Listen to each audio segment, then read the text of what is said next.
ನಮಸ್ಕಾರ. ಭಕ್ತಾದಿಗಳು ನಮ್ಮ ಬನ್ನೂರಿನಿಂದ ಕೂಡ ಬಂದಿದ್ದಾರೆ. ಅವ್ರದ್ದು ಒಂದು ಸೇವಾರ್ಥ ಇದೆ. ಸರ್ ನಮಸ್ಕಾರ. ನಮಸ್ಕಾರ. ತಾವು ಒಂದು ಸೇವಾರ್ಥ ಮಾಡ್ತೀವಿ ಅಂತ ಕೂಡ ಅಂತೇಳಿ ಇಲ್ಲಿ ಇಲ್ಲವಾದ ಚಟ್ನಿಕೊಪ್ಪಲ್ನವರು, ಅದೇ ಇಲ್ಲೇ ಪಕ್ಕದಲ್ಲೇ ಇದ್ದಾರೆ ನೋಡಿ, ಪಕ್ಕದಲ್ಲಿ ಊರಿನವರು. ಇವರು ನಮ್ಮ ಜಯರಾಮಗೌಡರು. ಇವರು ನಮ್ಮ ಬನ್ನೂರಿಗೆ ಸುಮಾರು ವರ್ಷದಿಂದೆಲ್ಲ ಬನ್ನೂರು ಅಳಿಯ ಅವರು, ಬನ್ನೂರ ಹುಡುಗಿಯಾಗಿದೆ. ಸುಮಾರು ಅಭಿವೃದ್ಧಿ ಕಾರ್ಯಗಳನ್ನ ಮಾಡಿ, ಅಲ್ಲೂ ಕೂಡ ಜನಪರ ಕೆಲಸಗಳನ್ನ ಮಾಡಿ ಕಷ್ಟ ಸುಖದಲ್ಲಿ ಎಲ್ರಿಗೂ ಭಾಗಿಯಾಗ್ತಾರೆ. ಹಾಗೆ ಇವರು ಈ ದರ್ಶನ ಮಾಡೋದಕ್ಕೆ ಇವರೇ ಕಾರಣ. ನಾವುಗಳೆಲ್ಲ ಸುಮಾರು ಒಂದು 20 ಜನ 30 ಜನ ಬರಬೇಕಾದ್ರೆ ನಮ್ಮ ಜಯರಾಮಗೌಡರೇ ಕಾರಣ. ಇವತ್ತು ಬಂದು ಅಮ್ಮನ ನೋಡಿ ಕಣ್ ತುಂಬ್ಕೊಂಡ್ವಿ. ಇಲ್ಲಿ ಅಮ್ಮನ ವಿಚಾರನೂ ಕೇಳಿ ತುಂಬ ಸಂತೋಷ ಆಯಿತು. ಅಭಿವೃದ್ಧಿ ಆಗಲಿ. ಹಾಗಾಗಿ ಈ ಒಂದು ಗರ್ಭಗುಡಿ ಸ್ವಲ್ಪ ಚಿಕ್ಕದು ಆಗಿದೆ ಅಂಥೇಳಿ ಜಯರಾಮಗೌಡರು ಇದಕ್ಕೆ ಆಗುವಂಥ ಒಂದು 100 ಮೂಟೆ ಸಿಮೆಂಟು ಮತ್ತು ಇದಕ್ಕಾಗುವಂಥ ಫುಲ್ ಕಬ್ಬಿಣ ಮತ್ತು ಇಟ್ಟಿಗೆ ಇಷ್ಟನ್ನು ಕೂಡ ನಾನು ಜವಾಬ್ದಾರಿ ಮಾಡಿಕೊಡ್ತೀನಿ.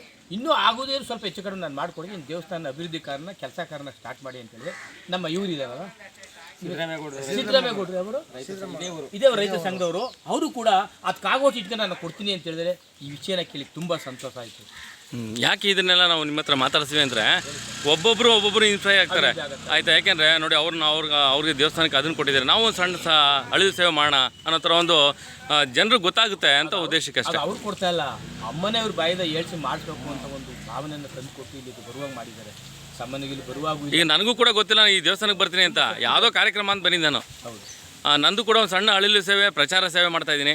ಹಾಗಾಗಿ ಇನ್ನೂ ಇವ್ರು ಯಾರೆಲ್ಲ ಜೊತೆಲಿ ಇರ್ತೀರ, ನಾವು ಕೂಡ ಜೊತೆಲಿ ಇದ್ಕೊಂಡು ಈ ದೇವಸ್ಥಾನದ ಬಗ್ಗೆ ಏನೆಲ್ಲ ನಾವು ಕೂಡ ವಿಶ್ವ ಹಿಂದೂ ಪರಿಷತ್ತು ತಾಲೂಕು ಕಾರ್ಯದರ್ಶಿ ಆದ್ದರಿಂದ ನಮಗೆ ಇವ್ರಿಗಿಂತ ಹೆಚ್ಚಿನ ಜವಾಬ್ದಾರಿ ಇದೆ. ಮಠ ಮಾನ್ಯರನ್ನೆಲ್ಲ ನಾವು ಕಾಪಾಡೋಂಥ ಕೆಲಸ ನಮ್ಮದು. ಹಾಗಾಗಿ ಇಂಥ ಸಣ್ಣ ವಯಸ್ಸಿಗೆ ಒಂದು ದೇವಾಂಗ ಆಗಿ ದೈವ ಭಕ್ತಿಯಲ್ಲಿರುವಂಥದ್ದು ನಾವು ನೋಡ್ತಾ ಇದ್ದೀವಿ. ತಂದೆ ತಾಯಿ ಅಕ್ಕವ್ರ ಹೆಸರು ಭಾಗ್ಯಮ್ಮ ಅವರು, ಚಂದ್ರಪ್ಪ ಮತ್ತು ಅಭಿಷೇಕ್ ಅವರು. ನಿಜವಲ್ಲೂ ಇಂಥ, ಯಾಕೆಂದರೆ ಇವತ್ತು ಯುವ ಪೀಳಿಗೆ ಎಲ್ಲೆಲ್ಲೋ ಹೋಗ್ತಾ ಇದೆ ಸರ್, ಅಲ್ವೇ? ಒಂದು ದೈವ ಅನುಗ್ರಹ ಆಗಿ ಇವತ್ತು ದಿನ ಸಪೋರ್ಟ್ ಮಾಡುವಂಥ ಅದು ಒಂದು ಅವಕಾಶ ಎಲ್ರಿಗೂ ಸಿಗುತ್ತೆ. ನಮ್ಮ ಸಿದ್ದರಾಮೇಗೌಡರು ಇಲ್ಲ ಮಾತಾಡಿದ್ರು. ಅವರು ಕೂಡ ರೈತ ಸಂಘಟನೆಯಲ್ಲಿ ಅವರು ಒಳ್ಳೆ ನಾನು ಅಮ್ಮ ಒಳ್ಳೇದು ಮಾಡಿದೆ. ಈ ಕಬ್ಬಾಳಮ್ಮ ಈ ಅಮ್ಮನಿಗೋಸ್ಕರ ಇಟ್ಟಿಗೆ ನಾನು ಕೊಡ್ತಿದ್ದೆ. ನಮ್ದು ಒಳ್ಳೇದಾಗಲಿ ಯಜಮಾನ್ರಿ. Thank you. ಸಂತೋಷ ಆಯಿತು.